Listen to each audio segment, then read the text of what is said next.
You fought well yesterday. Your style is unorthodox.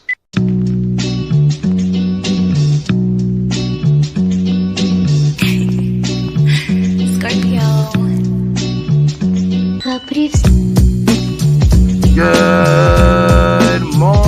Good morning, Yankees universe. Welcome back to another episode of the Yankees Morning Brew on this Wednesday, October 16th. Game 2 of the ALCS is in the book. All you Yankee fans, wake up and get your coffee. Grace, how you feeling this morning? Oh my God, I'm feeling great. Absolutely marvelous. The temperature even dropped a little bit in Texas today. So I think we're like in the mid 50s or something, which is like winter here or something. So it feels like it's postseason baseball season, you know. They got the turtlenecks out last night at the game. So I'm trying to join in the fall vibes. And so to wake up this morning, obviously off of an amazing win and and a little fall weather, I'm feeling it. How are you feeling, Heck? Yeah, I'm good, bro. I'm in this, beautiful post World War II building. I live in New York City. The heat is pumping. The elevators are working nice. The New York Yankees won last night, so we feeling good. I want to shout out the chat. We got a special guest for today. I got my guy, the Ace Avenue. I'm gonna bring him up in 2 seconds, but we got to shout out one of the most beautiful chats that's out there on YouTube. Shout out to our Theo AA, the fittest 60-year-old we know in our life. AA says, "Salute mi gente. Remember my super chat from yesterday? Do you? It read 99 will go yard. Oh, and we're gonna sweep these fools and beat the Dodgers in the World Series. Cheer up, Mets fans. We did give you Mendoza." Shout out to Deal AA. If you want to do some predictions when it comes to the lotto numbers, you can send that my way, or the midday numbers in New York. If you know, you know. Shout out to FL Diver in the building. My guy FL, how you doing? Salute. 3 capital S's. Frankie Rivera is in the building. Pizza M, how you doing? Our good friend TC Stills is in the building. And like always, remember the guidelines. No hate speech or bullying will be allowed. If you are found when it comes to breaching the YouTube terms of services or our guidelines, you will be kicked from the chat without warning. This is intended to be a safe space so sport fans can come together and have a good time. Basically, don't be a douchebag. Don't be an a-hole. Because if you are, you get kicked out of the chat. Point blank, period. But without further ado, let me bring on my guy Ace. Ace, let me get a thumbs up. Let me know you ready to rock out. My guy Ace is ready to go. Ace, good morning. What's going on, guys? Thank you for having me on. Finally, good to meet you guys face to face. Appreciate you guys for having me. Of course. I'm a big fan of your work. Grace and I, we've been trying to get more Yankee content creators in the Yankee space to come up and join us. You see Jason from 161. We got our guy Joe from The Shift. I'm going to reach out to him. But we got the Ace app. And for those that don't know about you, Ace, let them know your channel name. Let them know what you do when it comes to covering the Yankees. And how long have you been in this space as a content creator? Go ahead, bro. You can find me at the Ace Avenue right there, DAACE Avenue, for your Yankee live play-by-play New York Yankee content. I also do some Giants content as well. And on the movie side, I do reviews, reactions, and rankings to all my favorite movies and more. I'm currently in year 2 of the Ace Avenue. Nice. I'm putting the link in the chat right now. This is Ace's live from last night. So if you guys can go over there, give my guy Ace to subscribe. That's how we do over here. We show love to the people that show us love. So without further ado, let's get into the conversation. And Grace, I'm going to throw it to you to tip it off because AA talked about it in the chat. But we got to talk about El Captain, number 99, going yard. Go ahead, Grace. I would like to start out this conversation today issuing a deep, heartfelt thank you to the Cleveland Guardians for insulting my man, the MVP, the home run king, the record breaker, the rule maker, Aaron Judge. How dare you? How dare you intentionally walk Juan Soto to actually get to Aaron Judge with the bases loaded. Crazy. Thank you, Cleveland Guardians, for awakening the sleeping giant, because this man not only scored a run in that situation with his sac fly, but he came absolutely back to life, and he ain't going back to sleep. So thank you to the Guardians. Y'all are some wild ones out there. Did you see the dugout's reaction when they intentionally walked Soto? Yeah. They could not believe. I could not believe it. They could not believe it. No one could believe it. Thank you, Guardians. A sincere thank you. Yes. They poked the bear and they probably woke up the sleeping giant. My guy Pizza M said, "Thank you for walking Soto to wake up Judge." Absolutely. Ace, I know you did the play-by-play. What was your feeling at the time? And what was the chat feeling at the time when that happened, bro? What's crazy is I actually said this a stream before. I said, when are the teams going to try this move, right? Because we know that Judge has been struggling. When would they walk Soto to get to Judge, and how would Judge respond? He responded the exact way that you would want our captain, the future AL MVP, to respond. Like Grace said, you said, you don't wake a sleeping giant. I'm going to add one more mantra to that. You don't tug on Superman's cape. It's as simple as that. Eventually, he's going to wake up after 4 opportunities that Aaron Judge has had to start each game with 2 on, nobody out. He is yet to come through. He came through in a big situation with the sack fly and built some momentum to get that big hit, because we always did feel like Judge was just a tick off. Maybe they ticked him off with that right there and popped one out. And then I love the friendly back and forth between him and Gleyber Torres in the post game. Him telling Gleyber, he kind of disrespected me by I almost caught him. Tagging I out. almost caught him. He get him on the tag up. But I'm just glad to see it out. And you got to feel good for a guy like Aaron Judge, who has had his postseason struggles. And hopefully this is the time that he wakes up, because from this point on, we are 2 games from the World Series. If he gets hot for the rest, all it takes is, a hot for 2 weeks, and we might be putting on that crown. You never know. Yeah. And looking at game 1, even though he struggled in game 1, he had some great at-bats yesterday. He hit that home run. In game 1, he was still playing defense. And that's the conversation that I would like to have. Because when you look at it, Ohtani, an amazing player, right? I know I may be pivoting real quick, but when you look at the NL MVP race, Ohtani, he is a world talent, right? But to me, he's just a one-trick pony. Right? In baseball, you could easily go 0 for 4. You could easily go 2 for 28 in a series, right? But your defense still plays. Francisco Lindor still plays Gold Glove defense. Aaron Judge, even though he was struggling, he made some amazing plays in game 1. And Carlos Rodon tipped his hat and pointed to him when he tracked down that ball in left center field. So even though the power numbers haven't been there, the production hasn't been there, defensively, he didn't take that into the defense side of it. He didn't let that affect that side of the game. And I think that's a big caveat, or a big thing to highlight when we're having these conversations. It's easy to throw Judge under the bus because the production is not there, but the defense is still there. And in the postseason, defense helps a long way.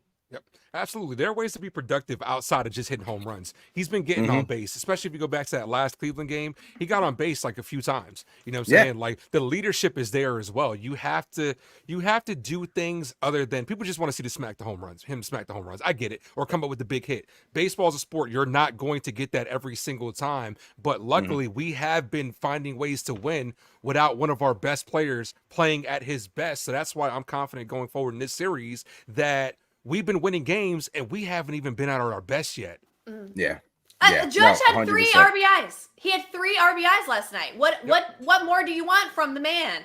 I hear people talking today. Ace brought it up. They're not playing their best, baseball. He had 3 RBIs and we won the game. We're 2 games up in the CS. We had the best record in the American League. We're the number 1 seed in the postseason. I mean, what do you want? You know what I'm saying? It's just because us Yankee fans, we just want perfection. That's what it is. We just are too picky. Shout out my guy L.I. Yankee King, who is in the chat. The only troll in the Yankee universe that I acknowledge is my good friend L.I. Yankee King. The biggest troll in the universe, definitely. Biggest troll, but I love L.I. Yankee King. CT Card's in the building. Shout out to CT Card. Dennis Del Val Jr., DDV, how you doing? Salute. I just want to bring something up because this is what Judge's comments was. Hold on, let me take away this chat real quick.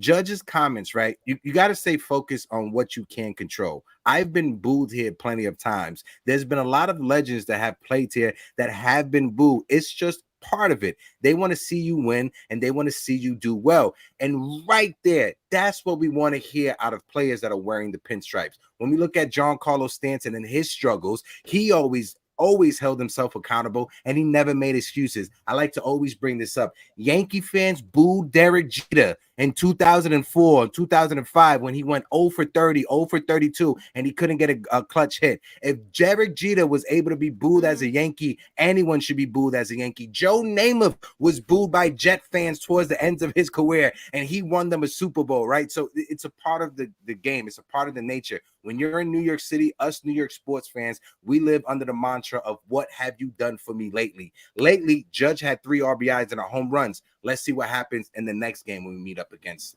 Cleveland. Yeah, go ahead, I'm right there Ace. with you. Yeah, Yeah. I'm right there with you, and I'm excited to see what he can do going forward. Good opportunity for him. Like you said, fans are going to boo. They're going to displace their displeasure. Yeah. You know what I'm saying? One of the biggest rivalries in sports is us Yankee fans versus us Yankee fans. It's as simple as that. You know what I'm saying? Like, but It's a great one. Aaron Judge, you know, it's as simple as he's been booed, you know what I'm saying? But it's about rising above. And like who was it? There was Jazz that said that Jazz, they're not gonna boo you if you stink. We have high expectations. New Yorkers, you know what I'm saying? I'm from New York. You know, you live in New York, Grace. I believe you're in Texas as well. I but love you New seem like York. you seem like a New York girl at heart. Oh, that's the best compliment. New Yorkers work hard. They know what to expect. It's as simple as that. So that's what we want to see on the field. A great product. And now's your time, Judge. You don't silence the critics. Yeah, Yeah, you know, they don't go boo ahead, Grace. nobodies, right? That's what Jess said. They don't boo nobodies. Exactly. And Dennis brought this up, and I wanted to highlight this. Winning while not playing their best baseball is a good sign. Judge is going to get going, especially with the next 2 to 3 games being consecutive. He should go on a tear. And that's something that I see Yankee fans talking. Shout out to my guy, Keith McPherson. He put it up on Twitter last night. A win's a win. It was a sloppy win, but it still was a win. When you go to the MTA, and Ace, I know you know this, when you go to the train and you get your MTA card and you only got the 275 on it, it doesn't matter if you don't have nothing else after that. You still got the 275 to get on the train. Just like the Yankees, it was a sloppy win, but it still is a win in the books, point blank period. We got 2 more before we can able to get to the World Series and have these conversations. I want to highlight some more comments real quick. L.I. Yankee King said, we just need to switch Jazz and Wells in the lineup. And that's something that, Ace, I'll let you lead the convo because you had the smirk on your face once I brought it up. Talk about the flip-flopping of Austin Wells, because I'm in the corner of, if it's not broke, don't fix it. If it's not broke, don't fix it. I like Austin Wells, even though the production's not there. His last 2 at-bats in yesterday's game were way more productive than it was in game 1. What's your thoughts on that, Ace? I'm right there with you, man. I'm right there with you. If it ain't broke, there's no need to fix it. Like, if we were losing games, it'd be one thing. But as far as putting Jazz up there, first of all, I like Jazz where he's at because we got a small sample size yesterday, even though it didn't work on the base path. I've been clamoring for it all season. I want to see Jazz and Volpe on the base at the same time. And they were going to get that double steal action. Boone had called it up. Unfortunately, it didn't work. But I want to see more of that. Jazz has had his struggles as well. Yeah. Let's not act like he's tearing the cover off the ball. You know what I'm saying? Like, Austin Wells, we have to realize he's a rookie. It's as simple as that. He did have a big hit in game 1 versus the Royals, but the main reason why he's there is because it worked in the regular season. So you got to split the 2 righties, you know what I'm saying? Because it's a matchup game at the end of the day. If I was to maybe move somebody up, first of all, it has to be a lefty. But remember, we had a big stretch where Verdugo worked in that 4-hole for a while. But as of right now, I don't want to move anything. I want to keep things the way they are. There is no need to panic. Do what you got to do and just hope Wells that he can come around and let's get it going. Uncle Tats brought it up. I'll throw it to you right now. I just want to read this. Uncle Tats said, we discussed it earlier, and the conclusion was to leave it alone. Make sure you guys go and follow Uncle Grandpa Tats at the Pinstripe Chronicles. They do amazing work over there. Go ahead, Grace. Sorry about that. No, you're good. I wanted to say that I do understand the argument because the type of production that we're getting out of Wells in the cleanup is unacceptable. It's just you can't beat around the bush. It's absolutely unacceptable. Wells is batting 83 083 with a 237 OPS in the postseason cleanup for the New York Yankees. It can't happen. It just cannot happen. However, Jazz would not be who I would switch. I would consider switching Rizzo with Wells. But I don't think you do that yet. I don't think you do that yet, and let me tell you why. The Guardians' strength is their bullpen. even though we have yet to see hide nor hair of that, but whatever. The bullpen is their strength. So in order to counteract that strength, you don't give them a lane to use one of their many options to come in and attack the lineup. That's A. B, last night, and call me crazy, it wouldn't be the first time, but last night, Austin Wells' final at-bat was the best at-bat I have seen from him all postseason. Yes. He was seeing the ball. He was extending the at-bat. He was taking pitches. He was fouling them off. I haven't seen him make contact in, I feel like, days. So I was like, maybe Austin Wells is turning a corner. And I don't want to mess with something that is clearly working. I know it's hard to watch the cleanup spot be a hole in the order, but we are still winning. If we change and we move Rizzo up, maybe he starts pressing. Maybe he becomes a hole. Maybe we need his production. Right now, we're getting that production out of the bottom of the order, and it's extending the lineup, and it's awesome. Volpe's been doing well. Like, it's going to affect everybody else if you move somebody. So what we need to happen, ideally, is we need Wells to come on with it.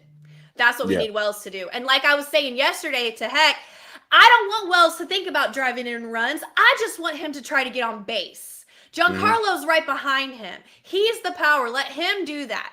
Pass the baton to the next guy. Just try. I need his OPS. I need his on base percentage to get way higher. Higher. That's what I want from Austin Wells. I agree with you, Grace. Let me say one more thing, Heck, before I throw it to you. Go ahead. Jazz has the second lowest batting average on the whole team. 130 with a 470 OPS in the postseason. The only one below him is Wells. So I'm not trying to, six dozen halfway, six one way, half dozen the other. You know what I mean? Yeah. So now, Heck, what do you think? No, I was just going to piggyback off what you said, and I'll toss it over to Ace to get his point. Just want to shout out a few people.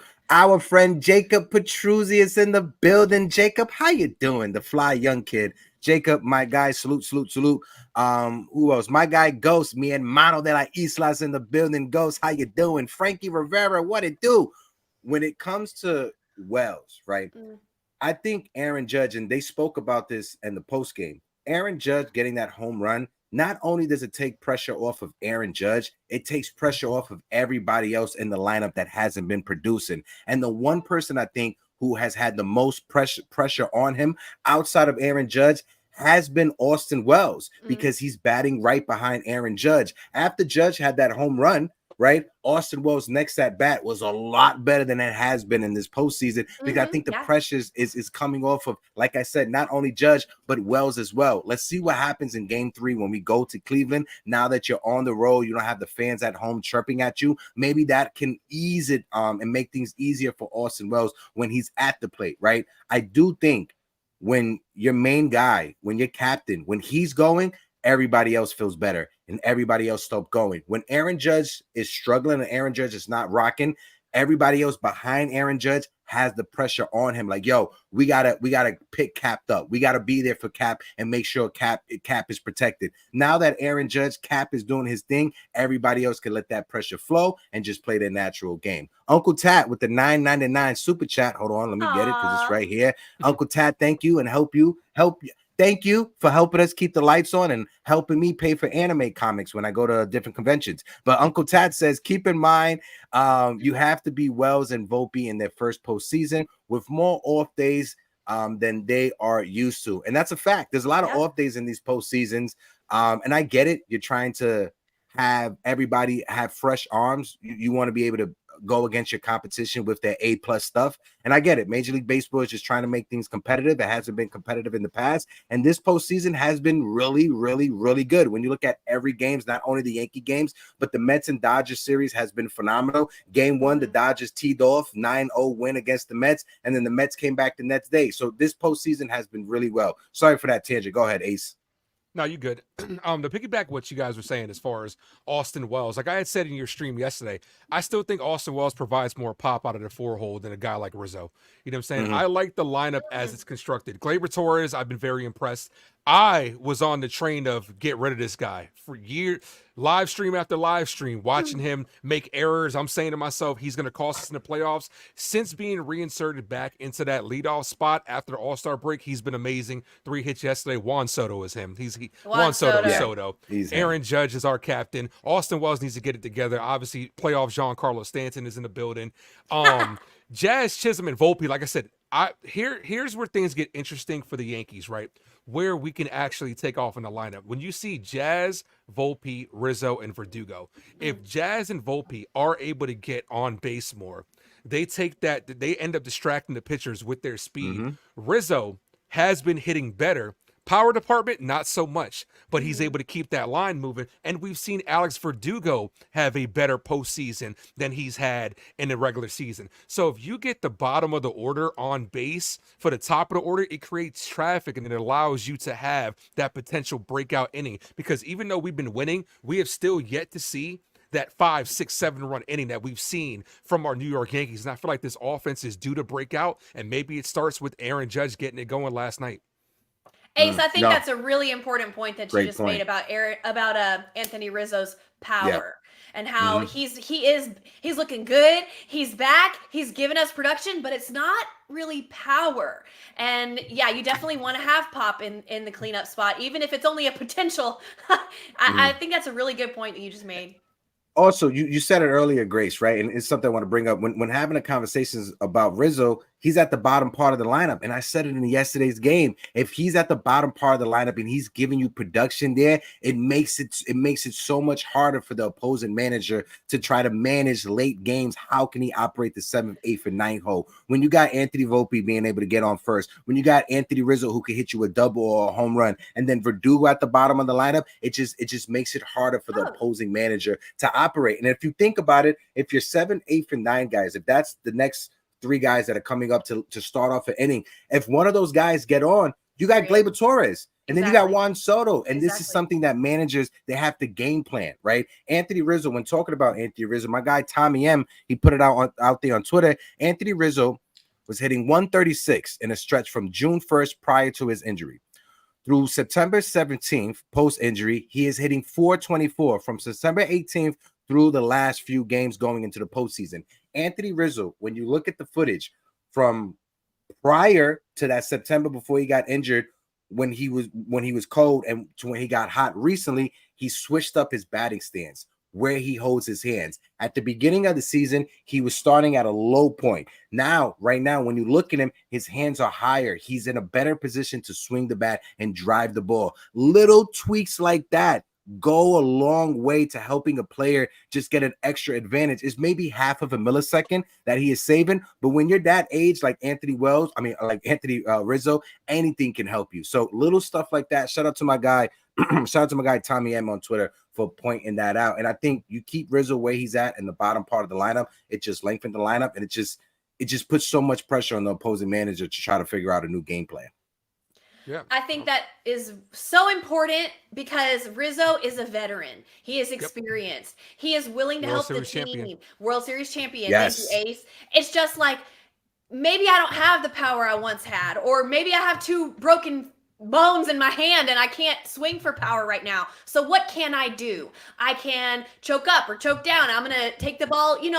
This is the experience of a veteran. It's just like what we saw from Garrett Cole yesterday. He didn't have his A stuff yesterday, but he still went out there and he made his way through the lineup like an experienced veteran player. That's why those people are so important to have on your team. Not just the youth and the energy. That's important too. But the leadership, the intelligence, and the adaptability of a veteran, it's absolutely monumental. I just put this in the chat because my guy Jacob Pachuzzi just said our guy Ace is on the way to 2K subs. If you guys can help our guy get to 2K subs, hit that subscribe button. That's what we do over here. Thank you, Jacob Pachuzzi, for putting that in the chat. And Ace, he brought up Juan Soto, and I saw your face get excited when he brought up Juan Soto. So we got to do this whenever we bring up Juan Soto. Y en Juan of Juan, el 22, con todos los números que ha puesto, acabó con todo. El Bronx, Yankee, que viva New York, el Bronx, que viva New York, el Bronx, que viva New York. Los mejores fanáticos están en Nueva York, el Bronx,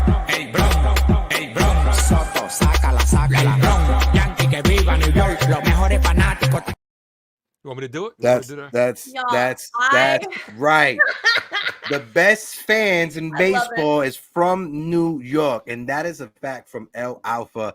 Anytime anybody brings up Juan Soto's name, we have to do that. It's a part of the contract that we signed with YouTube, right, Grace? Yeah, go. it is. I play that song all of y'all. Y'all don't even want to know how much I play that song. Okay, so let's talk about Juan Soto, Hector. Go We ahead. need to talk Go about ahead. Juan Soto and Ace. Juan Jose Soto Pacheco. Go ahead. That's my cousin. We share the same last name. Hey. What? Pacheco. Oh, His look, I will never ever get a last name on a Yankee jersey. We know you're not supposed to do it, but I will make one exception. When we sign him long term, I'm wishing into existence. When we sign him long term, I'm gonna get Pacheco because that's my last name. Go into a Yankee game and get him to sign it for me and hang that son of SOB up. oh my God! We got to make that happen. We got to speak that into existence. When I worked EMS, my partner at the time, she was Gary Sanchez's cousin when Gary Sanchez came up in 2016, and I was like, "Oh, this is gonna be so much fun." And then I never saw her again. Anyway, go ahead, Grace. One time when I was like a teenager or something, I was in a thrift store and I saw a Cubs jersey, like a jersey, and on the back it said Grace, and I was like, I have to get this shirt. It says my name on it. And somebody came up to me one time I was wearing it. So, big Cubs fan? And I was like, no. I was like, no, but my name's on the back, so I had to get it. Anyway, apparently Mark Grace was really good. Who knows? Anyway, back to Juan Soto. Everybody's talking about Giancarlo, and rightfully so. Giancarlo is okay. Y'all know how I feel about. Let me not get too hot. Oh, y'all know how I feel about Giancarlo Stanton. Do you need a moment? Juan Soto is the MVP of the postseason so far. And I really am not. Listen, he has been consistent to this. Okay, capital C. He has the highest batting average right now on the team, minus Anthony Rizzo, who has such a small sample size. Yep. You really can't use that. It's skewed statistics. Juan Soto is batting .350 with a 1,000 OPS. Yeah. Okay. He is consistent against lefties, against righties, against the bullpen, against people's closers, whoever. He is such a threat. That's why they intentionally walked him yesterday. Mm-hmm. You know, they had to choose between a rock and a hard place. Do I have to pitch to Juan Soto? Do I have to pitch to Aaron Judge? And they chose Aaron Judge. And, well, we know how that all ended. But regardless, Juan Soto needs to be paid right now by the New York Yankees. We cannot let him go. We cannot let him go. Imagine what we could have with Soto and Judge for the next 5 years or 4 years of Judge's prime. Imagine what we could have. Mm-hmm. Yep. Imagine how many titles. Just imagine. and how this is one thing I'm going to say, and I'll throw it over to Ace. How Steinbrenner, he understands that. Yep. The Yankees organization, they understand that, right? Getting access to Yankee games as a member of media, and when you speak to people that are in the Yankee organization, the Yankees, they listen to their fans. They have people out on Twitter checking what fans are saying. They have people listening to podcasts checking what people are saying. If Yankee fans don't think that the Yankees ownership or the Yankees brands are listening to the fans, you're stupid. You should go get your head checked out. You maybe was dropped on the head as a child. How Steinbrenner understands what Juan Soto is. He is a generational talent who's 25 years old, going to be 26. The last time Major League Baseball had a superstar at this age hit free agency was Alex Rodriguez, right? And Alex Rodriguez was still a year and a half older than what Juan Soto is going to be when he hit free agency. So Hal Steinbrenner understands that if George was here, Juan Soto would have already been signed already, right? We already know what George Steinbrenner would have done. But let's see what the postseason leads. I agree with you, Grace. Juan Soto, if it was to end up today, if I had a vote, I will vote for him to be the MVP for the postseason for the New York Yankees. He just adds something different. I know people like to talk about 5-tool players, 6-tool players. He's a 7-tool player. He has that it factor, something that you have to be born with. You can't teach. I want to ask you guys a question. Ace and Hector, let me pose a question. Go ahead. Assuming, okay, let me not even say assuming. If we advance to the World Series, okay, do you think that if we win the World Series, that's the best chance of us keeping Juan Soto. I think it comes down to money. You think even if we win the World Series with Juan Soto and we say, hey, you just won the World Series with Aaron Judge, the greatest baseball player of our generation minus you guys could be together, you could do this again and again, you could do this 3-4 times, don't you want to stay here? You don't think that's the best chance? I think it plays a factor, but I think ultimately the money has to be right. You don't want to disrespect a player like Juan Soto. Ultimately, I've been on record. I think $660 for 12 years gets it done. That's about $55 million a year. I think the Mets are going to drive up that price as they're going to.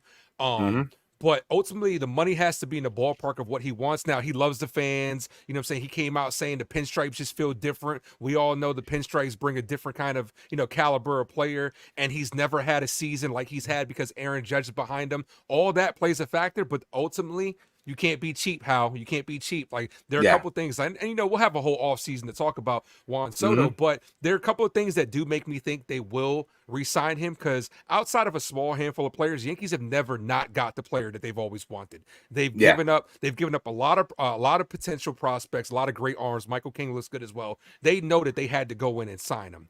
Also, it just feels like he's meant to be here, and they got to do what they got to do. It's as simple as that.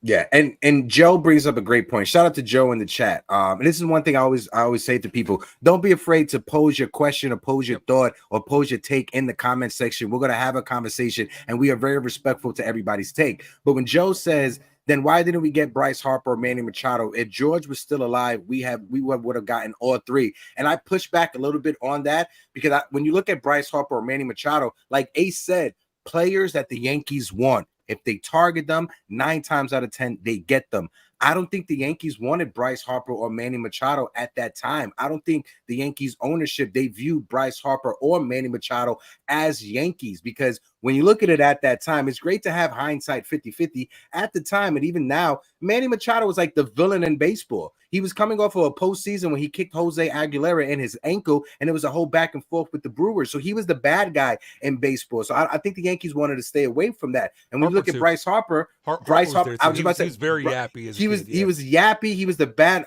guy in baseball. When you look at Juan Soto, people say Juan Soto shows up the umpires. He does it very quietly. He has very small. He's not animated with the face. Bryce Harper, on the other hand, when he's upset, he's like me. When my ADHD rage, I get upset when people cut me off when I'm driving. That's how Bryce Harper is if he gets a call that doesn't go his way. So I just view those two as different, that the Yankees didn't view them as quote unquote typical Yankee guys. And when you look at it, we had a young Aaron Judge coming up, and I don't think the Yankees wanted Bryce Harper or Manny Machado to taint Aaron Judge and how he carries himself. I may be off base, but that's how I feel. And we had just gotten Giancarlo Stanton.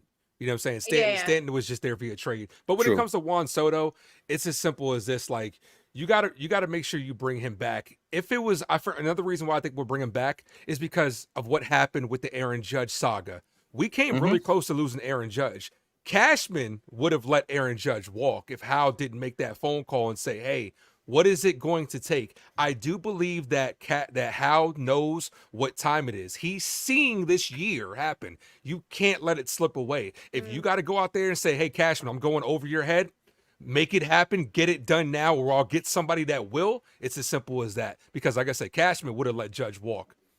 I've been saying that the Mets having so much success this year has been the worst case scenario for the Yankees to keep Juan Soto, because one of our arguments earlier in the year was the Mets are irrelevant. They're not in the postseason consistently. They're not that close, stay with the Yankees. Now the Mets are on fire. They're in the postseason. They're a couple games away from the World Series, and it's worst case scenario. That's what I've been saying. However, now I'm saying, wait a minute. The Yankees go into the World Series as worst case scenario for the Mets to try to convince Juan Soto to leave the Yankees. That's what I'm saying. So it's going to be very interesting to see how it plays out. I give it about, and if you think about it, 95% chance we get him back. I'm confident. Yeah, I was gonna say 95, 98% chance. A lot of the beat reporters that I spoke to at both City and Yankee Stadium, they feel that he's going to be a Yankee for the rest of his career. But you never know, right? Those same beat reporters, when Aaron Judge was going to be a free agent, thought Aaron Judge was going to sign with the San Francisco Giants. So you never know what's in a player's heart or what's in a player's head. You just got to wait for the opportunity when it presents itself. It's going to be like a LeBron James and his decision, right? We all remember where we were when LeBron James made that decision to go to Miami. I think when it comes to Major League Baseball, Juan Soto's free agency is going to be the closest thing to that if you're trying to compare. Shout out our good friend Erica Garcia in the chat. E, how you doing? Salute.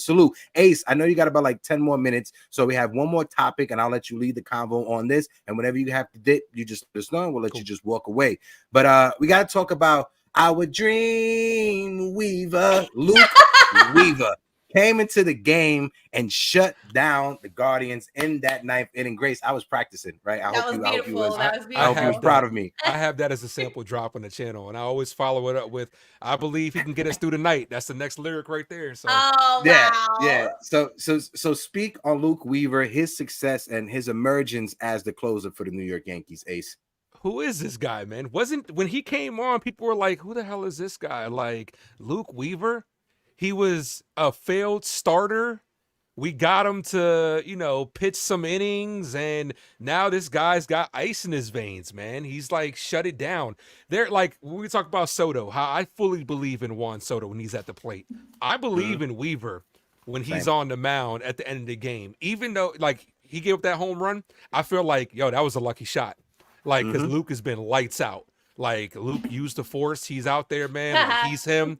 Like, whenever he's on the mound, he can give us multiple innings. He just pitched the other day and came right back the next day and said, I'll shut it down. You know what I'm saying? Like, it was a good find. And also, we got to talk about Clay Holmes as well. Clay Holmes has done well in that high-leverage non-closer role because Aaron Boone is still leaving him in high-leverage situations. He's getting it done. I think it's the perfect combination. Bring in Clay Holmes in the high leverage situations as long as it's not closing. Tommy Kahnle's done well, and have Luke Weaver shut it down. And our bullpen is just as good as any bullpen left out of the 4 teams, if not better. Now, I understand the Guardians have Clase. We have yet to see him because we've had leads, but I still got complete faith in Luke Weaver to get it done. Dream Weaver, baby. Yeah, and when you look at Emmanuel Clase, Grace, you brought this up in yesterday's show.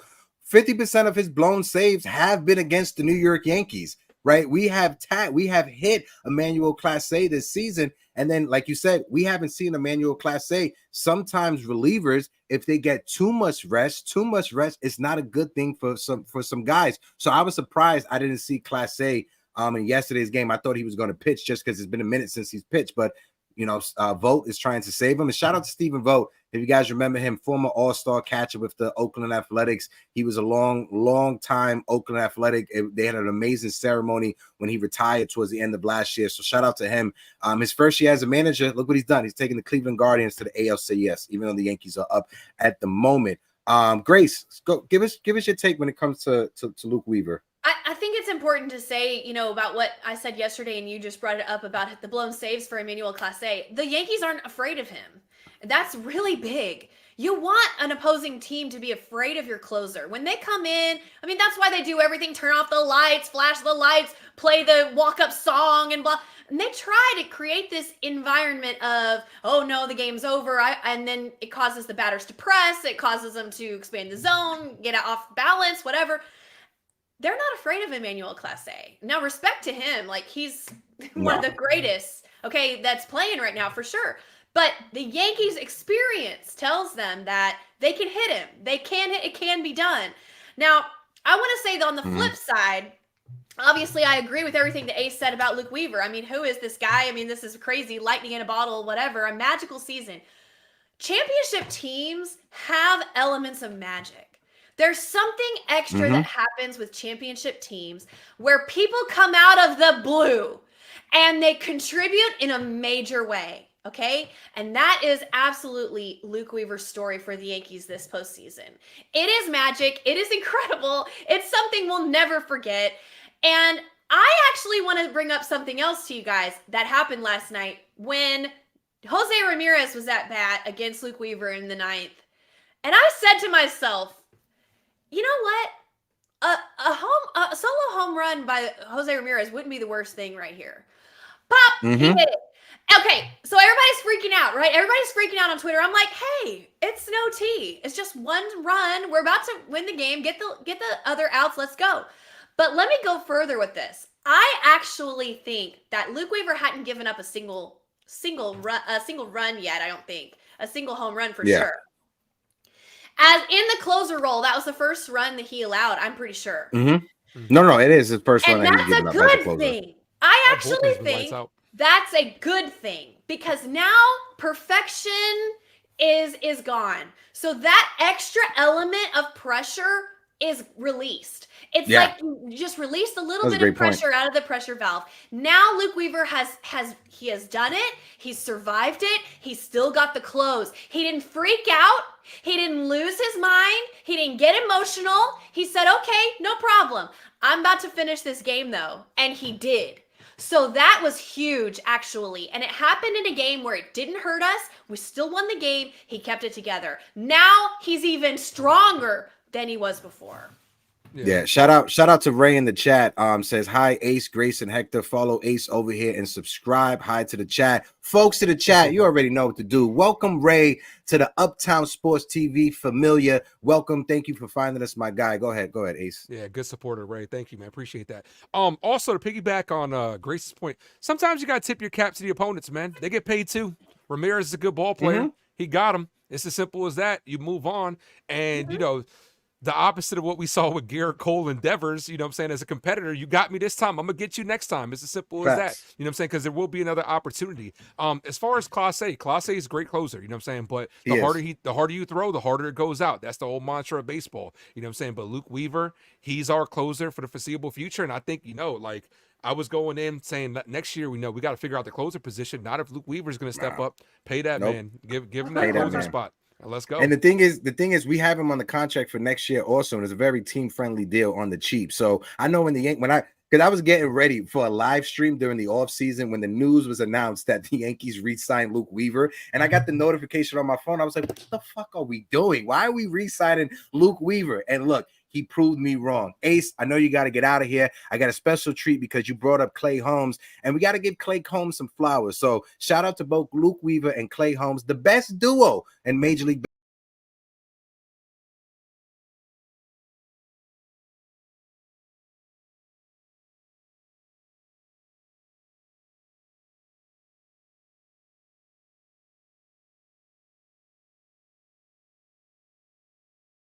We like to have fun over here, Uptown Sports TV. Ace, let the people know where they can find you. Let them know when your next stream will be. Let them know about your socials. Go ahead, brother. Appreciate you, man, and appreciate you guys for having me on. You guys were amazing. Would love to get you on my channel. You can find me at the Ace Avenue, DAACE Avenue, for your sports, movies, and more. I will be live tomorrow for Game 3 of the ALCS. The Yankees, the Road Warrior Yankees, are taking on the Guardians, trying to look for a commanding 3-0 lead. Also do New York Giants content as well, and I have a movie playlist where I do reviews, reactions, and rankings to all my favorite movies and more. A little bit of something for everybody at the Ace Avenue. Appreciate you guys for having me on. Of course, Ace, my guy. Anytime you want one of us to tag team with you on any of these postseason live games, you just let us know, all right, brother? Definitely appreciate you coming on. Adios. Be blessed, guys. My guy.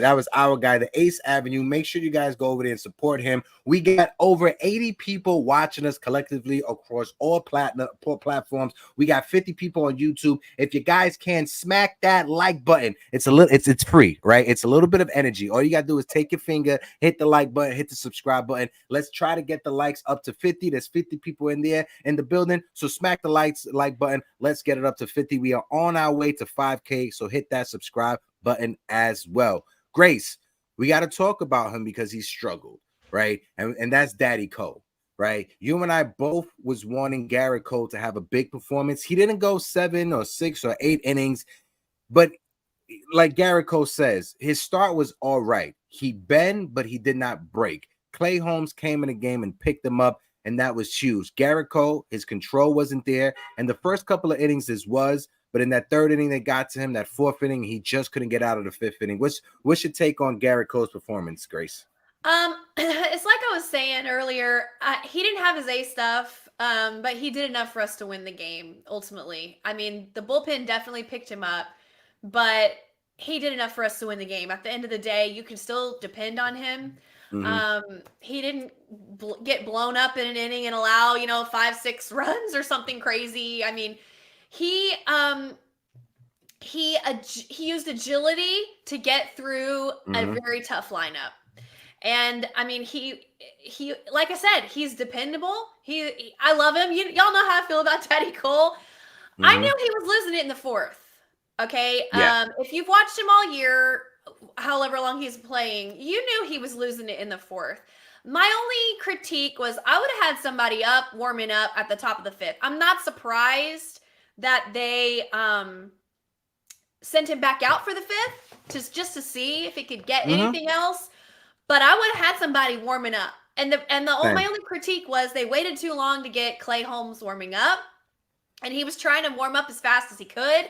Unfortunately, Cole had to keep, facing more and more batters, and they were trying to slow it down. Matt Blake went out for a mound visit. I mean, they did everything they could to try to give Clay some time to get warmed up. But I would have had Clay warming up, ready to go in the fifth, in the top of the fifth. I mean, like right when I sent Cole out, I would have sent Clay out too.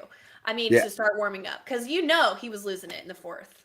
I think if it was any other pitcher not named Garrett Cole, he would have never started that inning. If it was Carlos Rodon is not starting the fifth inning. Clark Smith, Luis Hill, you ain't starting the fifth inning, right? Yeah. Being that it was Garrett Cole, we had a multi-run lead. If it was a 1-0 lead or if the game was 0-0 with Garrett Cole struggling, I think Clay Holmes would have been warmed up at the beginning of the fifth inning, not in the middle of the fifth inning, to your point. But the fact that we had a lead, the fact that it was our ace Garrett Cole coming off of a phenomenal performance.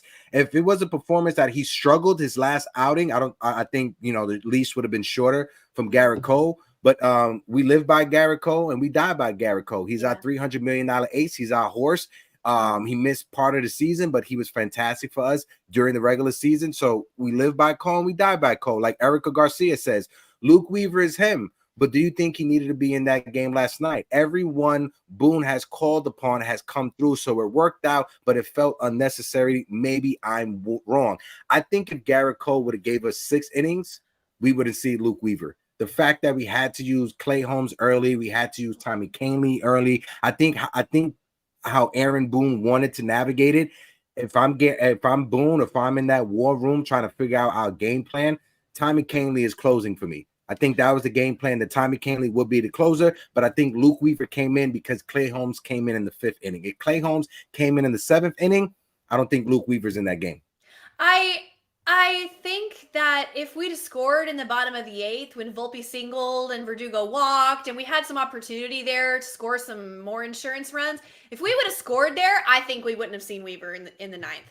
But because we came away with no runs and it was a close lead and J-Ram was coming up and, it was like, I think that's why Weaver went in. I think if we'd had a few more runs added on there in the 8th. And so when I was watching the 8th inning, I thought, come on, let's score some runs because if we do, we won't have to use Luke. And they had somebody else in the bullpen warming up at that time. I think it was Hamilton. I can't remember. They had somebody else warming up right next to Luke Weaver. Yeah. Just begging, like, guys, score some runs so I don't have to use Luke Weaver, but they didn't. So he put Weave in. So, but also to your point, when it comes to Luke Weaver, like we understood Luke Weaver's perfection was not something that you can maintain, right? He was going to give up a run sooner rather than later. It was going to happen.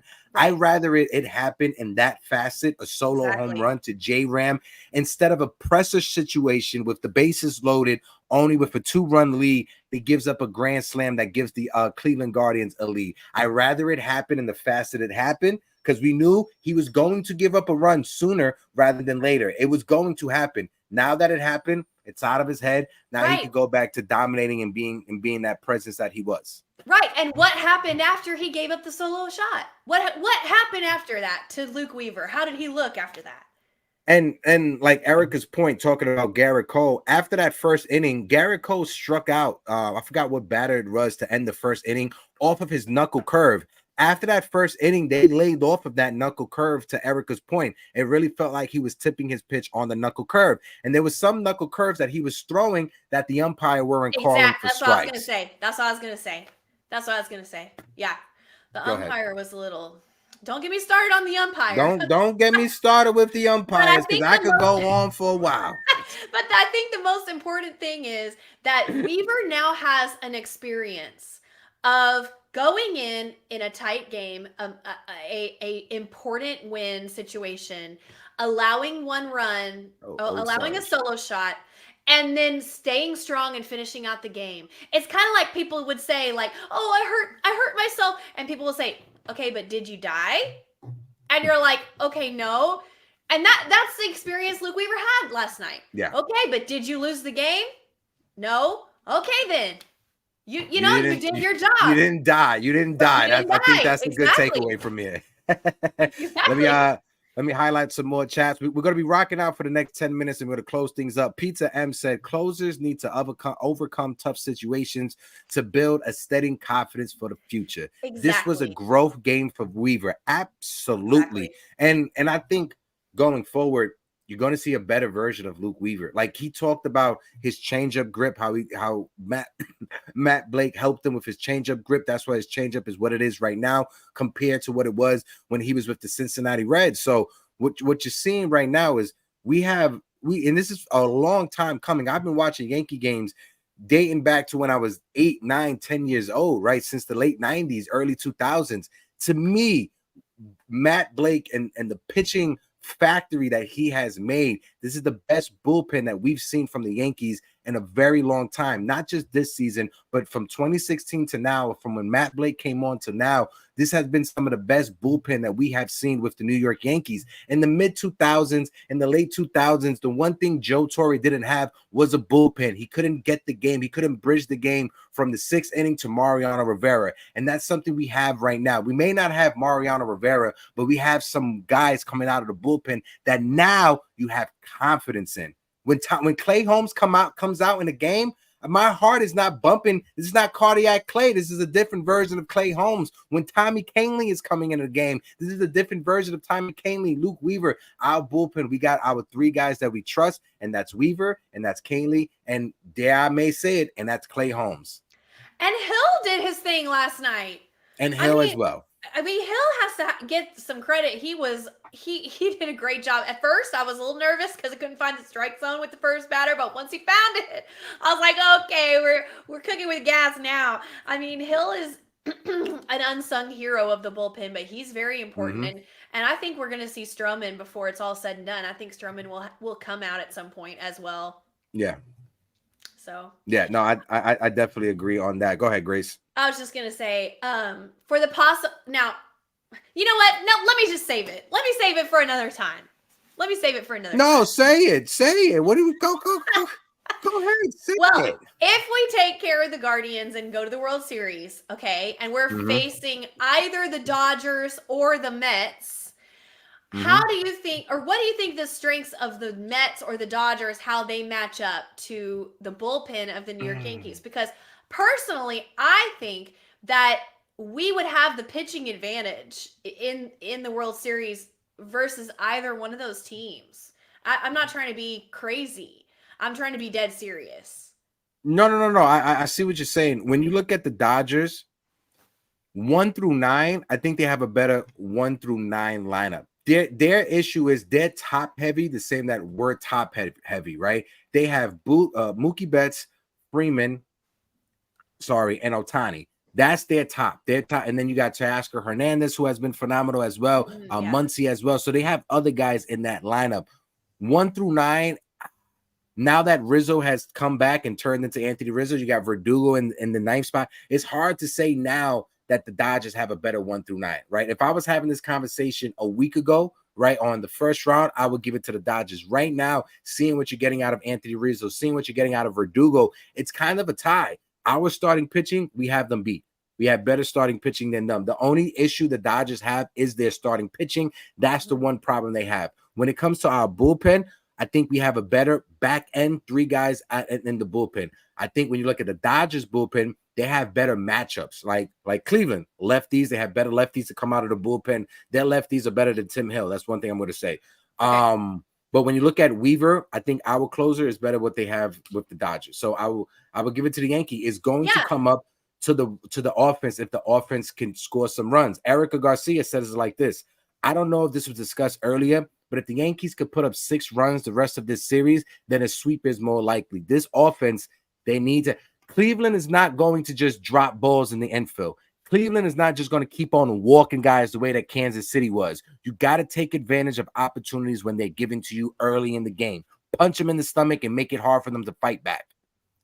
I was looking up the season series between the Mets and the Dodgers this morning because I heard Sal Licata this morning going on and on about why should the Yankees be confident if they make it to the World Series. I don't know why the Mets. The Mets. And I said to myself, hold on. When we played the Dodgers, we didn't even have Soto. Soto was injured at the time.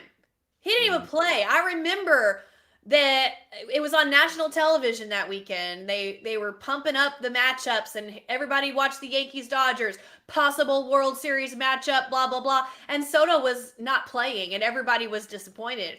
So I went and looked up the lineup. Let me tell you who was playing for the Yankees during the Dodgers series.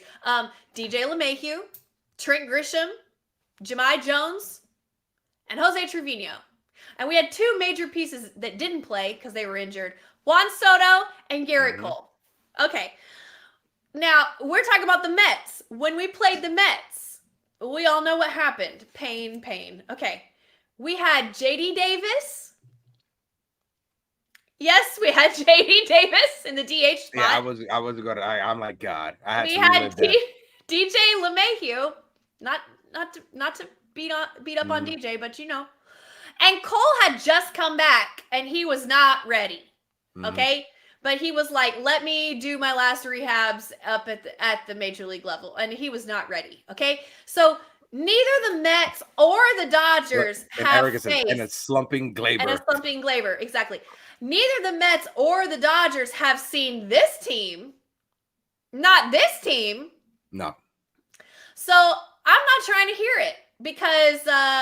Well, we're gonna let the games play out however they play. I'd like to face the Dodgers. I've been very upfront about this. I would like a Dodgers-Yankees World Series, but either way, I'm feeling like if we take care of the Guardians and make it to the World Series, it's going to be on like Donkey Kong. We are so close.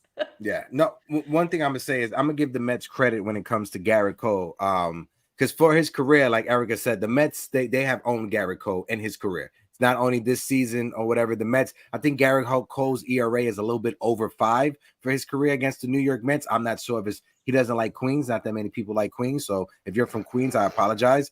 But no, the New York Mets, I give them credit.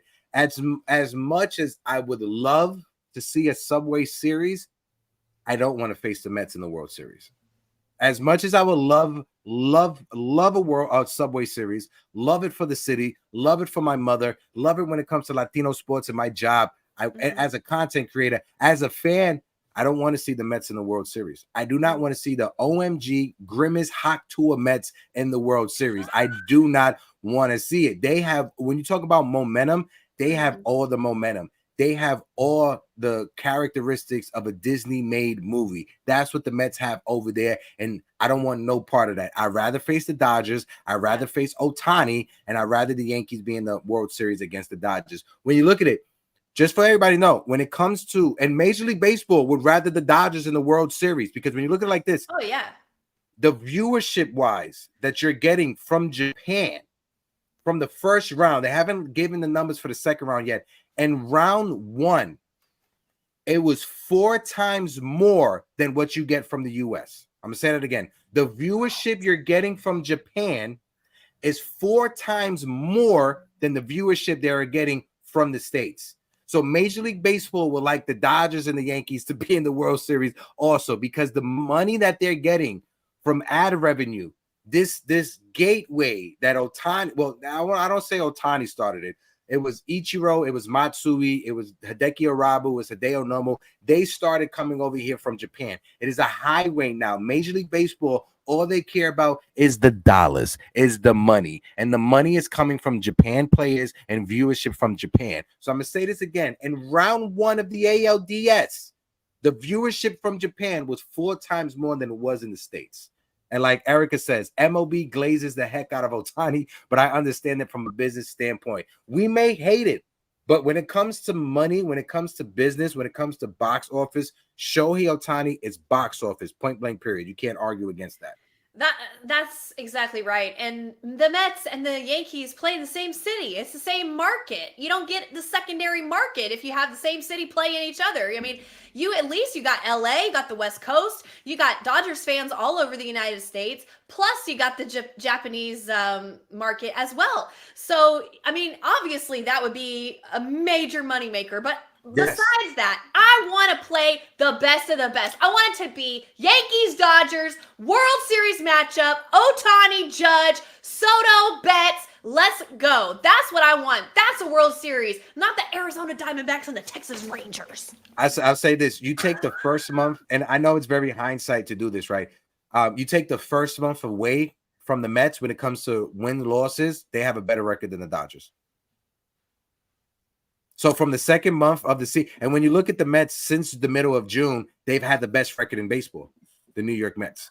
All right. So when you, but I'm just saying, if from your, all right, cool, the Stars, copy. Then we can live with that. If we want the Stars, then we want the Dodgers. Point blank, period. My guy Pizza M put it in the chat, and Rich, I'm gonna get to your super chat right now. Think of it like this way too. If it's the Yankees versus the Dodgers, and the Yankees win, Sasaki might be convinced to sign with us, and other Japanese players might want to sign with the Yankees if the Yankees beat the Dodgers, or if the Yankees beat the Dodgers, every other player from Japan is going to want to go to the Dodgers to help Ohtani win a World Series. That's another way to look at it. My guy Richie Squires with the $5 super chat. Shout out to our guy Rich, helping us keep the lights on over here, helping me buy more anime magazines as well. Thank you, Rich. I appreciate you.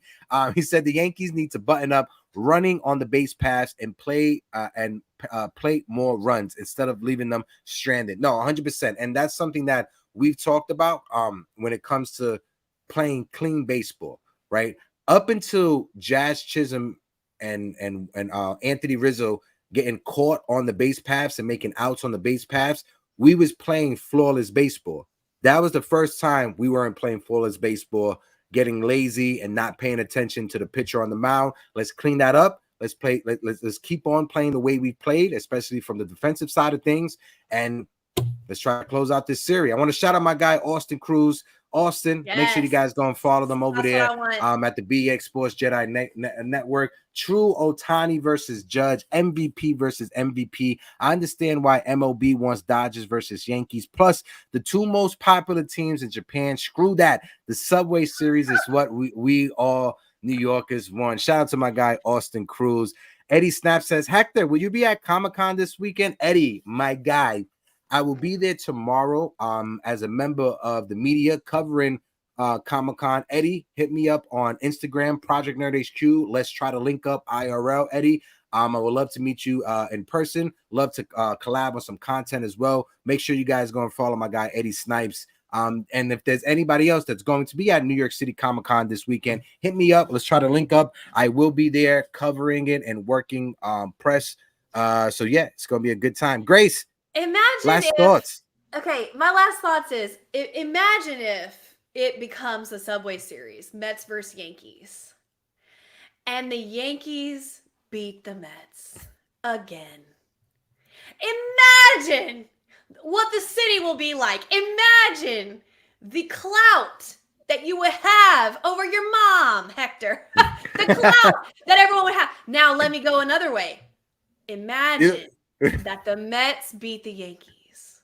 I don't want that would mean. I don't want that. I don't want to live that. I don't want to have to experience that. You know, it's funny. The stakes are too high. It's funny you bring up my mom, because somebody from my old neighborhood is probably with my mom right now, and he writes on on Instagram, yo, Mrs. Red, your mom says to tell you, let's go Mets. That's my mom's nickname, Miss Red. So he said, Miss Red said, let's go Mets. So shout out to my moms. Ray said, Hector and Grace, what states I'm from New York City, bye. I'm from Washington Heights. I live in the city. Been born and bred in New York City, Ray. And Grace, go ahead. Yeah, me too. Can't you tell by the way that I talk that I'm a New Yorker, born and bred, and New York City is the blessed place. No, I'm a Texas girl. I'm a Texas girl, so what happened was I grew up in a really, really small town, country town, where everybody had horses. I'm not even lying. I'm not even tripping. Everybody had horses and pastures, and that's where I grew up in the middle of Texas. We weren't close to the Rangers. We weren't close to the Astros, so I had no allegiance, and I saw a movie as a kid called The Sandlot. And I said, oh, the Yankees are the coolest and the best. I am going to be a Yankees fan now. And I think I was about, I don't know, 7 or 8 at the time. And I was a Yankees fan ever since. And it has not been an easy road. Let me tell you this. It has not been an easy road. And it has not been for the faint of heart to be a Yankees fan in the middle of Texas. But here I am.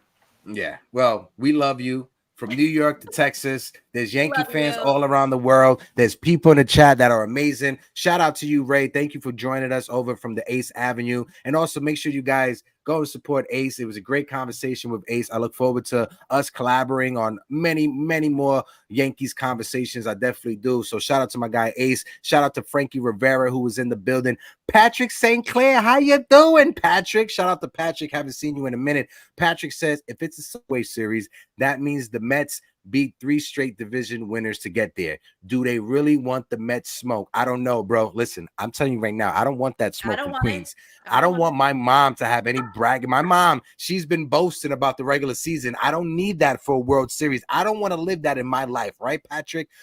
Ray says he's from Virginia, now Maine before. Shout out to you, Ray. Thank you for joining the conversation. Shout out to Eddie Snaps. Eddie, I look forward to seeing you this weekend. My guy Pizza M was in the building. Our brother TC Stills. Oh, there was one more chat from Uncle Tats that I want to bring up real quick. And this is what I got to say. And I know a lot of people may feel different from me. Maybe Grace feel different from me. Brian Cashman is a Hall of Fame GM. Let me say this right now. Brian Cashman has been with the Yankees since he was 19 years old. When Brian Cashman took over for the with his role in 1998, being in charge of the New York Yankees, the New York Yankees value was at $900 million. Right now, the New York Yankees are worth over $8 billion. So from a business perspective, when you look at Brian Cashman, he has been a part of the Yankees, and he has oversaw the Yankees go from a $900 million organization to a $8 billion organization that prints money like it's no tomorrow. They got a mint press at the bottom of 161 where they just print out money left and right. And when you look at it, yes, there's a Yankees tax in Major League Baseball. When Brian Cashman has to make these trades, other GMs want more prospects from Cashman than they want from other teams. That's just the nature of the business. People don't want the Yankees to win. So to see what Brian Cashman has done from 1998 till now, you could give credit to his successor for the other champions in the late 90s. Copy. He won in 2009. Let's see what happens for the rest of 2024. And I will fight anyone on this. Brian Cashman is a GOAT. He is a Hall of Fame general manager. Point blank, period. If you don't believe there's a Yankees tax, I want you to turn on the broadcast on TV, because I've been listening to John and Susan, because I am no fool. I know exactly what they're saying. Nobody wants the Yankees to win. Nobody wants to see us succeed. We're the big bad Yankees, even though we haven't been to the World Series in 15 years. We're still hated. We're still feared. It doesn't make any sense. These people on the broadcast want us to lose. Bob Costas, I'm looking at you. And what's the other guy's name? Valentine or something? What's his name? Bob. They had Bobby Valentine for a couple of games. They had AJ Przinsky as well for a couple of games. Oh, he's a hater too. They're all haters. First of all, shout out to AJ Przinsky. I've been on panels with AJ. Shout out to the guys at Foul Territory, Scott Braun. They do an amazing job. AJ is from New York. He's from Long Island. His family are Yankee fans. He just likes being a troll, and he can't stand Yankee fans. So shout out to AJ Przinsky. A shout out to him, but I think he would even admit that he doesn't like the Yankees. There's no love lost between AJ and the Yankees. I think he would say that. I'm not saying anything behind his back. I'm just saying the fact. You know, Trevor Plouffe, he's a hater too. And you know, come on. Ron Darling. There you go. Ron Darling, not Bobby Valentine. Anyway, with that being said, this was an awesome episode. I love doing the extra postseason episodes with you, Hector. I love coming up here, talking to the chat, and you know, talking about Yankees baseball. I'm super hyped. Enjoy the day off. You know, travel day off, and we'll be back at it pretty soon. Yes. Just like always, say something positive about yourself. Drink some water. You know, treat yourself nice. The Yankees are off today. Don't go crazy trying to figure out what you want to do with your life. Shout out to my guy Frankie Rivera. Shout out to Joe in the chat as well. Shout out to Double A. Even though you guys hated my take on Brian Cashman, I still think he's a Hall of Fame general manager. When you look at 2003, I blame that on Joe Torre. Who the fuck brings in Luke Weaver in extra innings when you have Mariano? I mean, not Luke Weaver, Jeff Weaver, when you got Mariano Rivera ready to go in extra innings? Why the fuck would Joe Torre just leave, not bringing Mariano Rivera? I blame him for 2003. I blame Joe Torre for 2004. I blame Joe Torre for 2006, not bringing out Jabba Chamberlain with the midgets. Okay, I'm done. All right, shout out to the chat. For the record, I don't blame Joe Torre for anything. You're the best. Grandpa Torre. That's my grandpa right there. Okay? I don't blame him for anything. Love y'all. But like always, I'm Hector. I'm Grace Monroe. And this is Yankees Morning Brew. We'll see you next time. Y Later. en One of One, el 22, con todos los números que ha puesto, acabó con todo. El Bronx, Yankee, que viva New York, el Bronx, que viva New York, el Bronx, que viva New York. Los mejores fanáticos están en Nueva York, el Bronx, el Bronx, el Bronx. Soto, sácala. You fought well yesterday. Your style is unorthodox.